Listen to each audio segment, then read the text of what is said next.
Boa noite, pessoal. Vamos ajustando aqui. Vão me falando aí se tá bom o áudio, o vídeo, tá? Enquanto o pessoal vai entrando.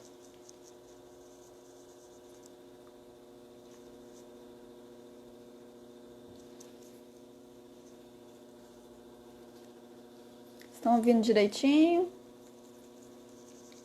Coloca a mensagem aí, sim. Ok.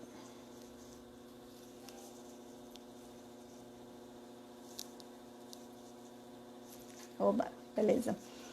Só esperar uns minutinhos aqui, pessoal. O pessoal ir entrando e a gente já vai iniciar, tá bom?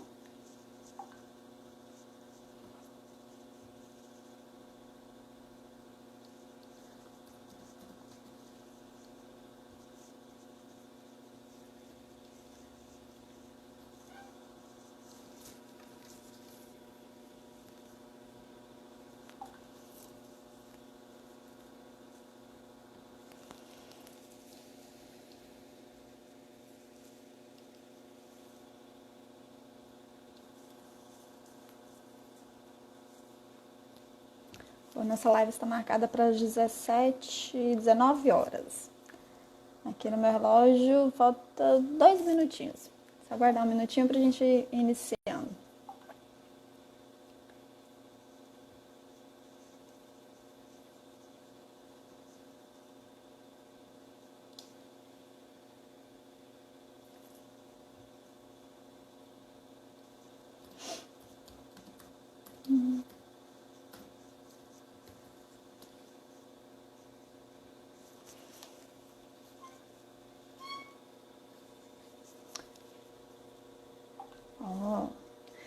Ok, pessoal.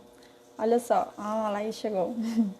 Eu vou começar aqui, vou me apresentar, tá? Para quem não me conhece, eu sou a Marla, sou psicóloga, trabalho na área de avaliação psicológica. Atualmente não atendo em clínica, né? Trabalho mais na área de gestão com empresas e estou hoje, né, como suplente do conselho CRP 23, Palmas Tocantins. Participo também, sou membro da Comissão de Orientação e Fiscalização e da Comissão de Avaliação Psicológica. Como vocês têm acompanhado, ultimamente a gente tem feito lives com o intuito de debater o processo de trabalho do psicólogo, né? No contexto que a gente está vivendo agora. E hoje nós iremos abordar, né, sobre o atendimento psicológico online, né, mediados por tecnologias, que é uma modalidade que já vem sendo feita, né, por muitos psicólogos e que de uma hora para outra outros se despertaram por fazer também, né, que eu acho que é uma saída, uma perspectiva, um novo rumo para o psicólogo poder atender, principalmente nesse momento que a gente está vivendo agora, né? Hoje, nós vamos estar aqui com a Laís, né? Ela... Deixa eu só abaixar aqui. A Laís, ela já atende, né, com a modalidade online, já tem uma familiaridade melhor com atendimento online, tem conhecimento das resoluções, então a gente vai fazer uma explanação dessas resoluções, notas técnicas e falar as principais dúvidas, né? As principais dificuldades que os profissionais hoje têm ao lidar com essa nova realidade, né? E aí, agora eu vou... Cadê? Vamos chamar aqui a Laís para a gente abrir esse bate-papo. Aqui a Laís, vamos ver se a Laís me atende. Aguardando. E aí, conforme for, pessoal, eu queria que vocês fossem colocando as dúvidas, né? Hoje quem vai estar nos auxiliando vai ser a Alice, né? Que vai estar no apoio aí. E aí, conforme for surgindo as dúvidas, vocês podem encaminhar, que ela vai pegando e vai passando pra gente. O que a gente puder responder na hora, a gente responde. E conforme Oi, Laís. Oi, boa noite. Oi, boa noite. Tô falando aqui com o pessoal, conforme for surgindo as dúvidas, conforme for surgindo as dúvidas, o pessoal mandar. Vamos chamar aqui de novo a Laís, só um minutinho. É, estamos todos se inteirando aqui dessa nova tecnologia, né? Agora Pronto? tinha caído. Tá. Tô pedindo pro pessoal ir mandando as dúvidas, né, caso tenham, que daí a gente vai tentar responder algumas. O que a gente não puder responder agora, provavelmente a gente vai estar encaminhando depois as respostas, né? Isso Laís, mesmo. eu queria que você se apresentasse, eu acho que tem muita gente que te conhece, né? E para a gente dar início ao nosso debate. Perfeito, Marla. Boa noite, colegas. Né? Para quem não me conhece, meu nome é Laís.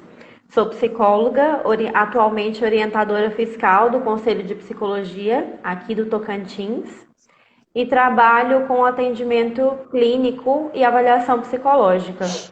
E já faço atendimento online há algum tempo, desde que saiu a resolução, 2018. Ok.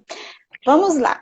A gente começa pelas resoluções, pelas perguntas que a gente já tem. O que é melhor para nós?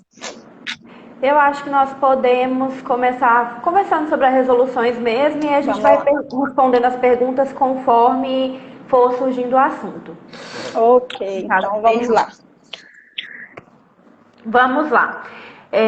Gente, é o seguinte, o atendimento online, ele já era preconizado pelo CRP, né, com a resolução de 1998, mas ele só era preconizado enquanto pesquisa, né? Tinha um máximo de sessões que o psicólogo podia fazer, que eram até 20 sessões, e de preferência em caráter experimental, ou quando o psicólogo o psicólogo ou o paciente estivessem em trânsito, né? Até que fizesse o desligamento do paciente ou do atendido para que ele pudesse encontrar com outro psicólogo e continuar esse atendimento. Em 2018, para vocês verem, 10 anos depois, o CFP, né, lançou a resolução, a atual resolução, que é a nossa resolução 11 de 2018, que é a resolução que preconiza o atendimento online sem a necessidade desse número fixo de sessões para atendimentos em clínica e que regula esse atendimento sem também a necessidade de um cadastramento de sites, né? Porque anteriormente os psicólogos para atenderem por via online, eles precisavam ter um site, esse site precisava ter um cadastro no Conselho Federal e ter o selo do Conselho Federal para ter o seu funcionamento validado de forma correta. Com essa resolução, o que mudou? Né? Não precisa, com a resolução 11 de 2018, o psicólogo não precisa mais ter esse site, porém precisa, é obrigatório o cadastramento desse psicólogo para informar o conselho que ele está prestando esse tipo de serviço, essa modalidade de serviço. Né? Esse cadastro, isso, esse cadastro, ele é mediado, você precisa fazer ele numa plataforma do Conselho Federal de Psicologia que se chama EPSI, né? O EPSI, ele tem lá uma estrutura, uma plataforma própria que você faz esse cadastro, mas é apenas para o cadastro. Ele não é uma plataforma em que o psicólogo vai atender através dela, que tem muitos psicólogos que às vezes se perguntam isso e acham que vai ter alguma ferramenta no EPSI para que ele possa atender por lá. Nós temos na página do Conselho uma matéria específica sobre como fazer o cadastramento no EPSI e quais são os critérios, né? Porque esse cadastramento, você precisa ter o conhecimento da Resolução 11 de 2018 para saber quais são os critérios e quais os serviços você pode prestar nesse tipo de modalidade, quais os cuidados precisam ter. E nós temos a resolução do Conselho Regional de Psicologia do Tocantins, que é a resolução 1 de 2019. Essa resolução, ela vai nos dizer quais são esses critérios e o que o psicólogo precisa contemplar nesse cadastro para ter esse cadastro aprovado, né? É uma proposta de trabalho que essa resolução pede que o psicólogo elabore. Tá. Então, Mas só deixa eu te falar, eu tenho algumas perguntas sobre o cadastro. Talvez você já está comentando, então eu já vou perguntar, porque já responde a perfeito. pessoa que perguntou. Pode Como é que eu sei que o meu cadastro do EPSI foi efetivado? Aí eu acho que você pode ser. explicar um pouquinho como que era, né, anteriormente, e como que é hoje, porque teve uma mudança por conta da pandemia. Isso, perfeito. Marla, o que que acontece? Antes da pandemia, o cadastro chegava para nós na base de dados do Conselho Regional e nós tínhamos, de acordo com a resolução do regional, até 60 dias para analisar esse cadastro. E aí esse cadastro passa pela Comissão de Orientação e Fiscalização para saber se ele atende todos os critérios estabelecidos na Resolução 1 de 2019. E aí ele teria a resposta de aprovado ou reprovado. E aí, a partir disso, o psicólogo poderia submeter um recurso ou fazer um novo cadastro caso o recurso não coubesse na situação dele.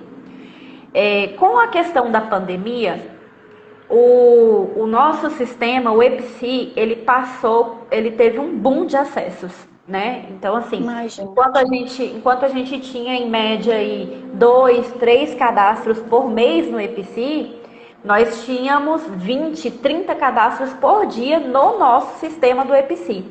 Então, isso passou a pesar a ferramenta, muitas pessoas tiveram dificuldades de acesso, o sistema começou a dar pane, principalmente para o CFP, que é quem é responsável por esse sistema.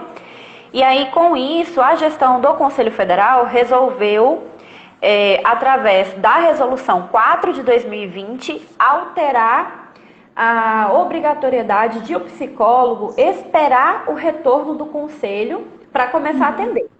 Então, a partir do momento que o psicólogo, atualmente, no contexto da pandemia, assim que o psicólogo faz o cadastro no EPSI, ele recebe um e-mail de confirmação. Esse e-mail de confirmação já é essa autorização prévia para atender.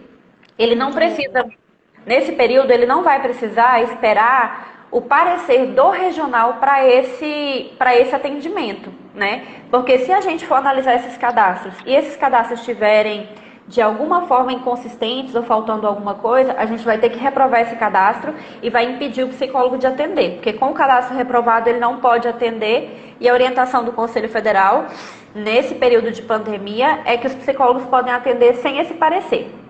E o que é importante, Marla, ressaltar com isso? É que após a pandemia, esse psicólogo ele está previamente, né, autorizado a atender no período da pandemia devido à configuração que nós temos, essa configuração que nós estamos para não impedir o atendimento, porque muitos não têm como fazer o presencial mesmo. Mas após o período da pandemia, todos esses cadastros serão analisados e vão receber o parecer do conselho, podendo, inclusive, esse parecer ser negativo, né? Esse cadastro ser reprovado e o psicólogo ter que adequar o seu cadastro a essas orientações do regional. Ok, e me diz aqui, quais que são os principais, assim, erros ou que mais impede dos psicólogos serem aprovados no cadastro? Tem alguma coisa assim que mais chama atenção, que a gente poderia estar orientando agora, né, para quem for fazer o cadastro, né, não cometer o erro? Nós temos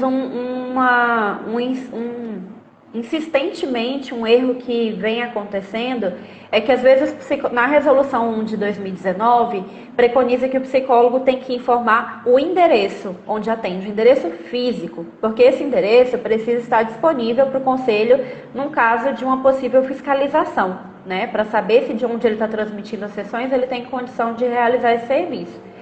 Então, o endereço, às vezes os psicólogos esquecem de mencionar. Muitas vezes também acontecem dificuldades do psicólogo saber informar na resolução pede que ele informe quais os cuidados necessários, né? Quais os cuidados necessários ele precisa ter com o sigilo das informações. Quais os meios de tecnologia ele vai utilizar para garantir o sigilo das informações do usuário. E aí, às vezes, os psicólogos não sabem o que isso quer dizer, né? Quais são esses meios? Nessa matéria Vamos aproveitar agora, né? Nessa matéria que a gente fez no conselho, tá bem explicadinho essa questão de quais são esses meios, mas só para a gente saber, por exemplo, quando o psicólogo, meu celular, eu vou utilizar o celular para atendimento online. Quais são os recursos que meu celular tem de garantia de sigilo das informações do meu usuário? Ele é um celular de uso pessoal, ele é um celular que possui senha com liberação de digital, Se eu for usar o meu computador tem um sistema de antivírus. O WhatsApp, se eu for fazer atendimento por WhatsApp, o WhatsApp tem uma criptografia de ponta a ponta, em que impede que as mensagens sejam interceptadas ali, né, a não ser entre uma ponta e outra, como a própria tecnologia já tem. E a gente vê que tem essa dificuldade com os psicólogos, porque com a gente, né, também, principalmente, porque a gente não entende muito de tecnologia, né? Isso é uma coisa muito nova na nossa profissão, que vem se inserindo aos poucos e que a gente às vezes não compreende muito bem o que isso quer dizer. Mas é importante ressaltar que quando a gente tem dúvidas, né, o conselho está aqui para isso.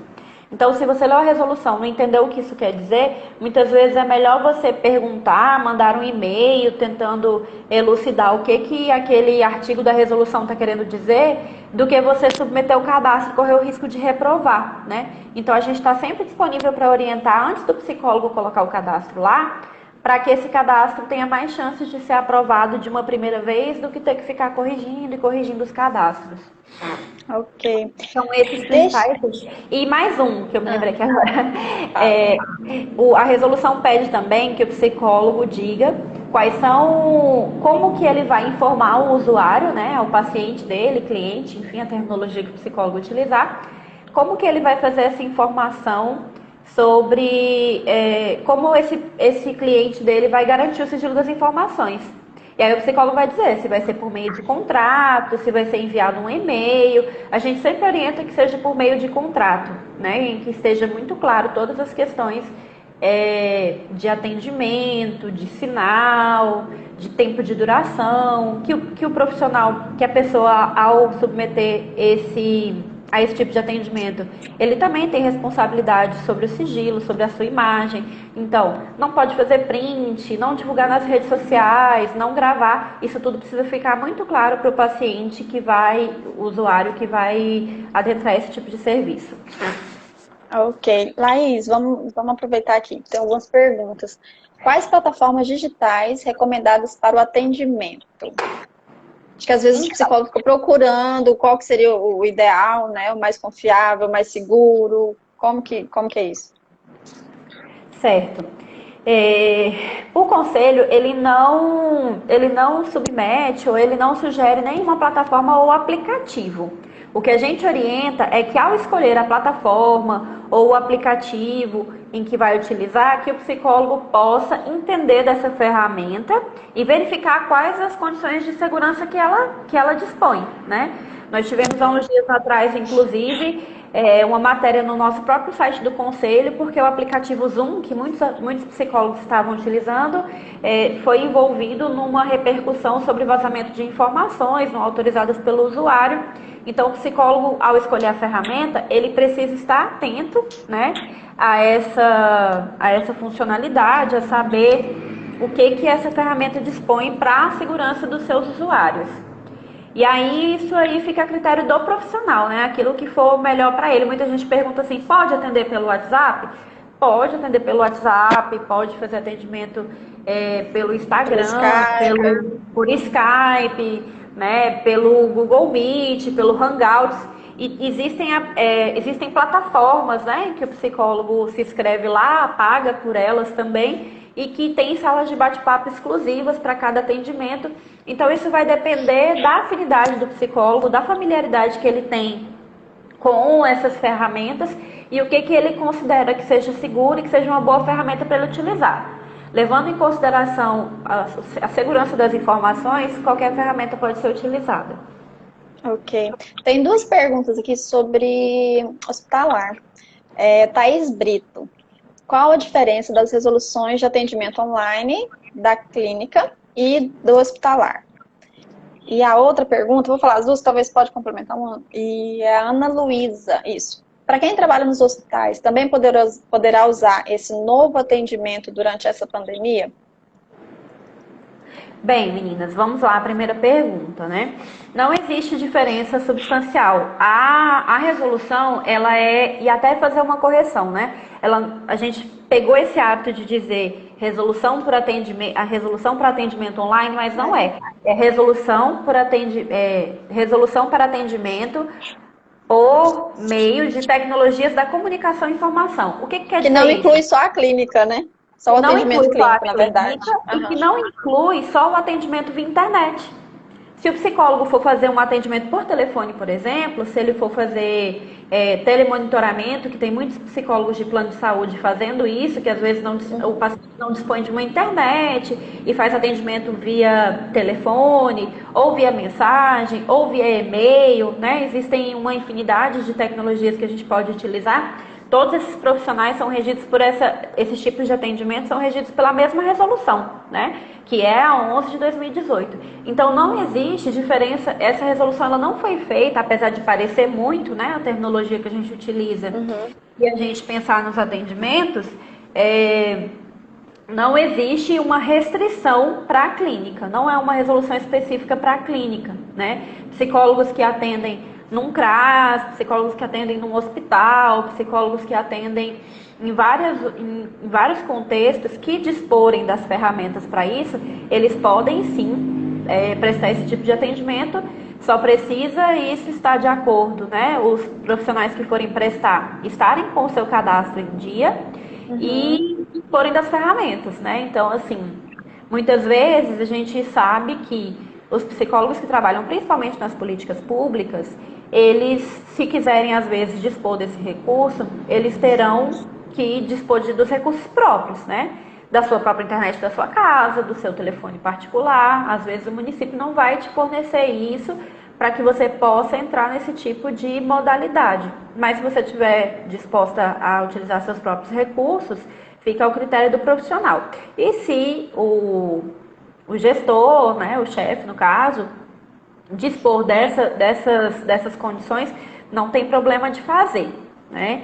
O atendimento hospitalar ele tem um contexto bem exclusivo no sentido assim, se você está dentro do contexto hospitalar, não é que não pode ou que pode fazer esse atendimento. Isso precisa estar muito bem regulamentado com os gestores, com a equipe, né? Porque o atendimento hospitalar, ele preconiza que seja feito lá no hospital, né? Você está lá, está de plantão, mas sim, já aconteceu de vários colegas entrarem em contato para dizer que não estão tendo EPIs, né? Então, assim, atualmente, há uns meses atrás, eu acho, uns dias atrás, o STF reconheceu que vai poder ser considerado acidente de trabalho aquele trabalhador que pegar o Covid. Então, assim, o que a gente orienta os psicólogos? Se for forçado, se não tiver como fazer esse atendimento seguro, né? Se não tiver os EPIs necessários para ir até o leito do paciente, né? Que possa fazer o atendimento online e se os gestores não aceitar, o profissional ele pode fazer um termo, né? Embasado e dizendo isso, que o STF considera acidente de trabalho e sugerir que o gestor assine um termo desse, por exemplo. A gente sabe se vai ter adesão? Não sabemos, que pode haver resistência, mas a gente orienta para que o profissional ele possa estar cautelado, né, e não correr esse risco. Mas pode, não tem nenhum impedimento do profissional fazer esse atendimento em nenhuma via. O único impedimento que pode ser que tenha é a falta da internet, a falta dos recursos, né? Ok. A Alice está me lembrando aqui. No site do CRP 23, a gente tem a biblioteca virtual. E lá tem alguns documentos para quem trabalha na área hospitalar, né? Então, talvez depois dá uma visitada no site para ver se tem alguma coisa que contemple também. Lá, e você me falando aí sobre a questão do esclarecimento, que os atendimentos pelas tecnologias não é só atendimento clínico, a gente poderia abordar aqui para eles, para todo mundo, quais são, que tipo de serviço é autorizado pelas TICs, né? Sim. Porque eu sei que tem avaliação, tem seleção de pessoal, né? Assim, para deixar um pouco, para ver que essa resolução é bem mais abrangente do que só a clínica, né? Isso, porque o que acontece? A resolução, ela preconiza bem isso que a Marla falou. Atendimento psicológico, veja que o termo é atendimento psicológico, não é psicoterapia, né? O atendimento psicológico, ele acontece em todos os locais em que nós estamos. Orientação psicológica, a resolução também prevê que possa ser feito, né? Recrutamento e seleção de pessoas, avaliação psicológica. E aí, essa questão do... Aí a gente vê por aí que esses atendimentos eles podem ser feitos em todos os contextos, né? O atendimento psicológico a gente faz no CRAS, a gente faz no CREAS, a gente faz no NASF, todos os lugares onde um psicólogo está, ele faz algum tipo de atendimento psicológico, não é só o atendimento clínico, né? Às vezes a gente tem essa visão de que tudo se refere à clínica, mas não. A resolução, ela abrange todos esses tipos de serviços, e a única coisa que ela restringe, e até certo ponto ela restringia, antes da 4 de 2020, ela restringia atendimento no contexto de emergências e desastres, né? E pessoas em situação de violência, alguns casos específicos. Com a questão da pandemia, como foi considerado estado de calamidade pública, entende-se que isso é uma urgência e emergência, a resolução 4 de 2020, ela também veio nessa tentativa de fazer com que o psicólogo pudesse atender durante a pandemia. Porque até que antes de sair a 4 de 2020, era como se a gente, quando a gente estava atendendo no contexto da pandemia, era como se a gente estivesse contrariando a resolução 11 de 2018, porque ela dizia que não poderia atender em casos de emergências e desastres, né? E aí, quanto aos públicos, que tipo de público eu posso atender no contexto online? Isso vai variar muito do seu público, da familiaridade que o seu público tem com a ferramenta, né? E com o caso de cada paciente, de cada paciente ou do usuário que você vai atender. Tem contextos que realmente não vão se adequar a esse atendimento online, que você não vai conseguir. Eu posso atender crianças e adolescentes? Acho que até tem uma pergunta sobre isso, né, Marta? Ou tá no nosso roteiro? Deixa eu ver. Quais recursos podemos lançar mão no atendimento infantil? Que eu acho que eu acho que é o grande desafio do atendimento online hoje é o público infantil, né? Exatamente. Então, o atendimento de crianças e adolescentes pode ser feito por via online, mas é muito importante ressaltar que você precisa obrigatoriamente da autorização dos pais ou responsáveis legais para que esse atendimento seja feito. E no caso de pais separados ou em litígio, a gente sempre recomenda que você tenha autorização dos dois. Isso é uma recomendação. A autorização dos dois, ela vem como uma recomendação na resolução comentada, mas ela não vem como um artigo obrigatório. Mas é sempre bom para poder evitar, como diz minha mãe, evitar a fadiga, né? Porque às vezes você está atendendo uma criança que foi levada pela mãe e se o pai, eles estão separados e o pai não tem conhecimento, ele também é um dos responsáveis legais e isso pode trazer alguma implicação para o psicólogo, alguma chateação.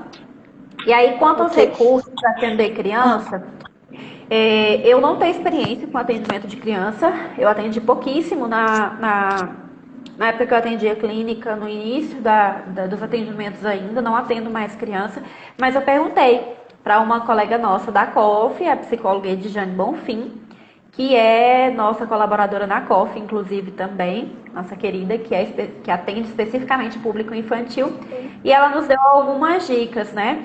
Algumas das coisas que ela nos disse foi justamente isso, que o psicólogo precisa adequar essa ferramenta ao seu público.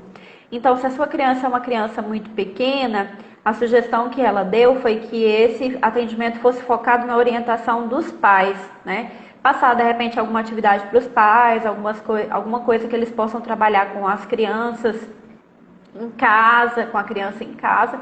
E se a criança for um pouquinho maior e tiver maior familiaridade, como hoje em dia as crianças estão dando baile na gente, né? Com essas ferramentas online, às vezes eles sabem mais do que nós.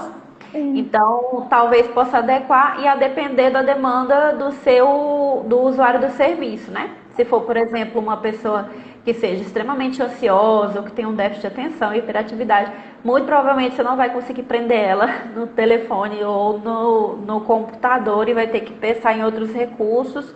Mas ela nos disse que tem muitas ferramentas, sites em que você pode pintar ao mesmo tempo com a criança, propor algumas atividades para fazerem juntos.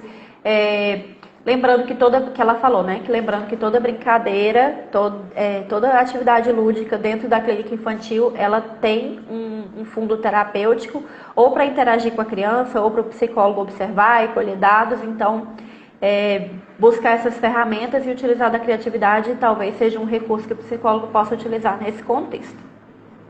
Ok. Eu tenho algumas dúvidas, Laís, que surgem na questão da questão administrativa e financeira, né? Então, assim, tanto no atendimento presencial quanto online, a gente vai seguir código de ética, as resoluções, ocorre da mesma forma. O que vai mudar muitas vezes é questão de incluir a tecnologia nesse contrato. Fala um pouquinho pra gente como que é isso e surgiu umas perguntas também sobre honorários. Cobro mesmo, não cobro? Como que é feito? Perfeita colocação, Marla. É isso mesmo. Assim, às vezes a gente acha que o atendimento online é uma coisa assim muito diferente e a única coisa que vai mudar em relação à nossa atuação, principalmente, é a questão da forma de atendimento que não vai ser presencial e vai ser online. Mas o psicólogo precisa registrar os atendimentos conforme a resolução que prevê o registro documental. O psicólogo precisa elaborar os documentos que forem pertinentes ao serviço que ele presta, se for solicitado, né? E o psicólogo precisa resguardar o sigilo das informações da mesma forma. Então, atender em um local que seja privado, né? De preferência com o uso de fone de ouvido, microfone, para que não isole, são alguns cuidados que o psicólogo pode ter nesse contexto. Então, perfeita colocação, os cuidados são os mesmos. Quanto E aos são honorários, orientações. Deixa eu pode só falar. interromper um pouquinho. E essas orientações que você deu para o psicólogo são orientações também para o cliente, né? Para o paciente. Tanto Exatamente. sigilo, ainda mais agora que a gente está nesse contexto onde a família está toda em casa, né? Em alguns ambientes, a família está toda em casa e às vezes você não consegue um lugarzinho. Então é importante frisar que essa pessoa tem que ir para um lugar reservado, né? Sem muito barulho, onde ela não possa ser interrompida. Então tudo isso, eu acredito que deve constar nesse contrato, né? No contrato terapêutico que a gente faz lá, clínica, né? Presencial.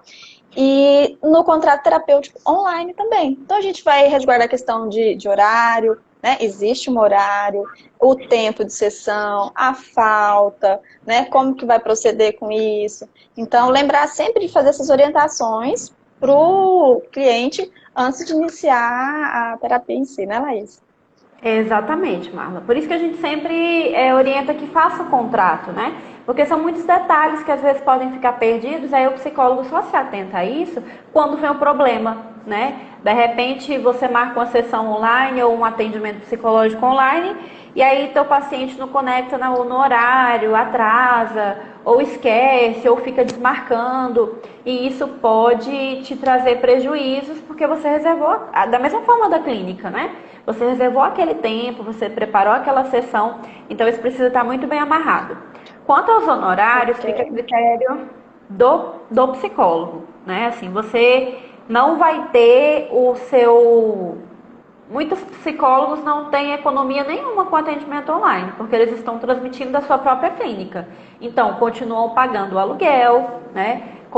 A gente utiliza os mesmos instrumentos, a gente estuda, a gente prepara o atendimento, a gente estuda após o atendimento para saber qual a resolução que tem, o que vai orientar aquele usuário do serviço, ou aquele paciente da clínica, ou aquele que passou por recrutamento e seleção. Então a gente tem o mesmo trabalho e às vezes as mesmas despesas para fazer esse atendimento online que a gente teria presencial. Eu não diferencio. Os meus atendimentos online têm o mesmo preço que eu cobro na clínica presencial, porque eu entendo que é o mesmo trabalho, o mesmo profissional e os mesmos investimentos que a gente vai ter para atender. Mas se o psicólogo quiser, se ele preferir, ele pode dar o desconto. O preço fica a critério do psicólogo. E lembrando que o código prevê, o nosso código de ética prevê que o psicólogo ele ajusta os seus honorários entendendo a situação de cada cliente, né? Então, se o seu cliente de repente quiser pagar um preço que você acha, você pode flexibilizar. Isso fica a critério do profissional. Ok, aproveitando o assunto dos honorários, a Paula, nossa colega de pós, mandar um abraço, perguntou o seguinte, quando o cliente alega que a internet falhou, como orientar? Cobrar ou não? E aí? Então, essa é uma coisa que também fica a critério do profissional, mas que a gente está muito à mercê nessa tecnologia. Então, assim, eu eu flexibilizo isso para o meu cliente, principalmente porque essa modalidade de atendimento online, ela veio para poder levar a psicologia, levar o atendimento psicológico a muitos locais que não têm psicólogos, né? E esses locais, muitas vezes, têm uma internet muito precária. Então, no meu contrato, eu prevejo que se houver falhas de internet, se houver algum problema, esse tempo dessa sessão poderá ser postergado ou remarcada, né, ou compensado numa próxima sessão. Eu não deixo isso a prejuízo do meu paciente. Se isso for recorrente, né, se todas as sessões a internet do meu paciente estiver muito ruim, eu vou sugerir outras formas de atendimento para ele, que a gente possa fazer o atendimento por via de áudio, por via de mensagem de texto, por via de telefone, mas que ele não possa ficar sem esse atendimento. Ok. Vamos falar um pouquinho, Laís, sobre a questão do registro documental, da guarda, da elaboração dos documentos e o envio. Porque a gente tem que, algumas vezes a gente vai ter que enviar um documento para esse cliente. Como que vai ser isso? Né? Que meios que eu vou utilizar para poder enviar esse documento? Então, né, os documentos que a gente vai elaborar, eles são iguais aos do meio do atendimento presencial, né? É preconizado na resolução 6 de 2019, os documentos que forem solicitados. E o que acontece? O psicólogo ele tem duas opções ao atender online.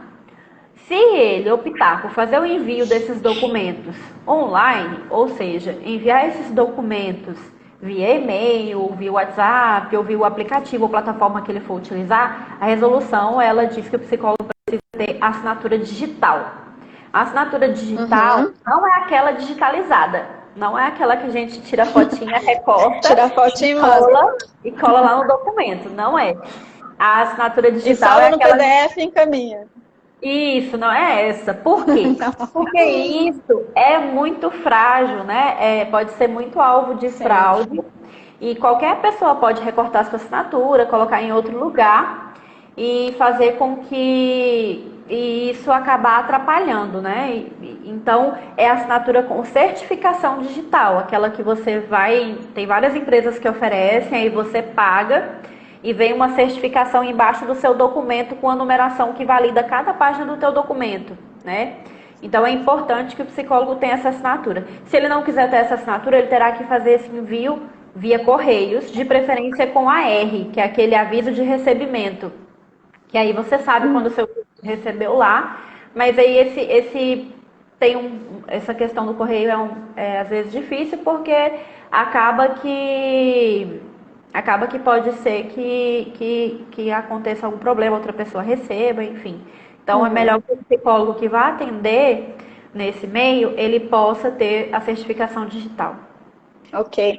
Bom, acho que nosso tempo está quase acabando, Laís, mas a gente precisa falar da questão da testagem, né, dos testes. E aí, a gente tem a nota técnica, né, deixa eu baixar aqui, a nota técnica 07 de 2019, né? Que ela orienta sobre a utilização dos testes psicológicos em serviços realizados por meios de tecnologias. E como que é isso, gente? Para mim, eu acho que esse é o maior desafio desse momento agora que a gente está vivendo.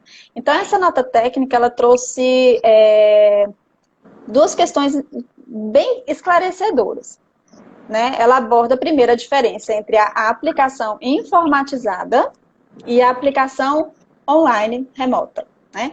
Que até então, confesso, não estava muito claro para mim. E aí a gente, né, estudou, buscou orientações e quer passar isso para vocês. Na verdade, o que acontece? Hoje a gente tem lá no SATEPSE, né? Depois vocês vão lá, acessa, tá muito fácil a questão de como localizar. Na hora que vocês abrem o site, já vem um pop-up já explicando como procurar.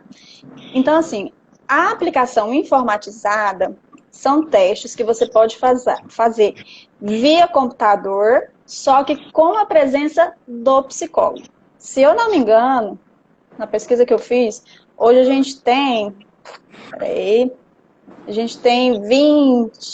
quase 20 testes informatizados. E os remotos são aqueles que a gente pode fazer à distância, né? E esse a gente só tem 4. Né? Então, assim, é uma discussão que a gente está fazendo, que o SATEPS está com os pesquisadores para ver como que faz, né, a viabilidade dos outros testes vir a ser remotos. Então, assim, ficou muito claro essa questão do informatizado e do remoto, né, que antes não era muito bem entendido, e ficou bem ressaltado, assim, a responsabilidade do psicólogo nesse processo de avaliação psicológica, né, para garantir questão de sigilo, né, de como que vai ser a aplicação, como que você vai fazer para monitorar essa aplicação. Então, assim, vamos ler a nota técnica, ela está muito bem explicada, e procurar no SATEPS quais são os testes que podem ser aplicados. A gente não pode tirar fotinha do teste, mostrar, né, vamos fazer, não pode. Então, é interessante a gente colocar isso, e sempre, gente, tem dúvida quanto ao teste? SATEPS.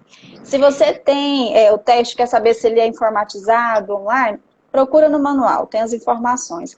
Ah, Marla, nenhum que eu tenho aplica. Então, vai lá no SATEPS e vê quais são os testes que são online e informatizados.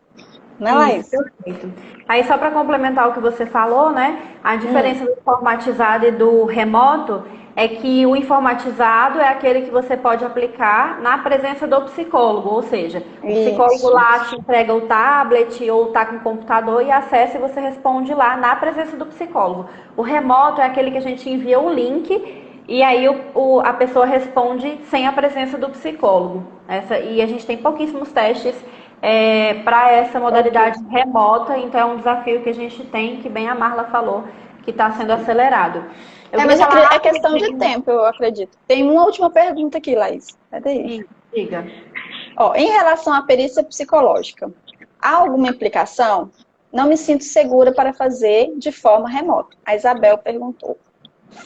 Sim, a perícia psicológica é um campo em que alguns conselhos têm se debruçado justamente porque é uma área delicada de você fazer por meio remoto, né? Não haveria impedimento direto, mas, por exemplo, muitas pessoas, para fazer a perícia principalmente, é uma avaliação psicológica. E com os poucos recursos de testes psicológicos com aplicação remota que a gente tem, você não tem como montar uma bateria completa para você fazer esse tipo de avaliação.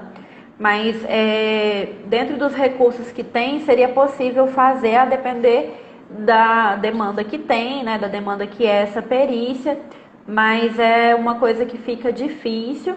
E essas perguntas, gente, aquelas que não ficarem muito bem elucidadas aqui na live, todas as perguntas, na verdade, o CRP ele vai produzir uma matéria após a live, onde vão estar respondidas todas as perguntas que foram colocadas aqui, que a gente não conseguiu responder, e também outras questões que a gente achou importante, a referência das resoluções que a gente citou e de outros materiais que possam ter para vocês acessarem depois da live.